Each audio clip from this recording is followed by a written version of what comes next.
আল্লাহর হুকুম হলে আল্লাহর হুকুমের অপেক্ষা ছিলেন যে আল্লাহর হুকুম হলে হিজরত করবো, হিজরতের হুকুম হলো, বেরিয়ে পড়লেন রাতারাতি।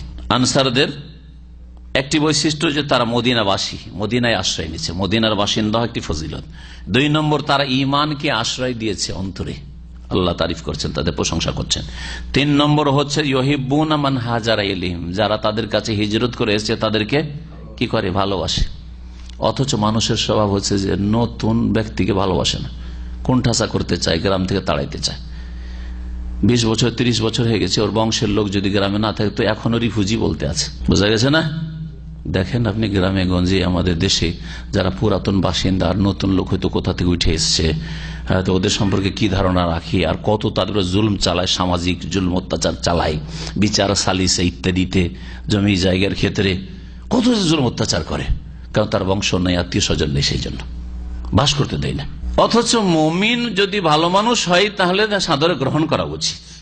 এই বৈশিষ্ট্য হওয়া উচিত অবশ্যই, যে যখন আমাদের মুমিন ভাই, দিনদার ভাই, নামাজি লোক, এরা সহি আকীদার মানুষ আর আমরাও সেই সহি আকীদার মানুষ, তাহলে তাদেরকে আপ্যায়ন করতে হবে, তাদেরকে ভালোবাসতে হবে। কিন্তু না, এইসব চরিত্র হচ্ছে সাহাবায়ে কেরামদের, আর আমাদের চরিত্র কথা, আমাদের চরিত্রের কথা এগুলো তো দেশের উদাহরণ দিলাম, আপনাদের যে প্রবাসী জীবন আপনাদের উদাহরণ দিই। যদি পুরাতন 5 বছর 10 বছর থেকে রুমে আছেন, আর নতুন যদি একটা কেউ আসে আপনার রুমে থাকার জন্য, হয়তো সিট খালি হয়েছে, আসে, তো কেমন আচরণটা করেন অনেকে?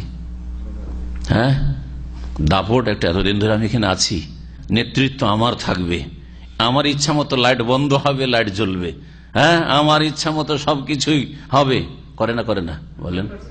এগুলো সাহাবায়ে কেরামদের চরিত্র না? ইউহিব্বুনা মান হাজারা, একটা লোক হিজরত করে তোমার রুমে এসছে বা তোমার দেশে এসছে, তোমার গ্রামে এসছে, তাদের ভালোবাসতে হবে।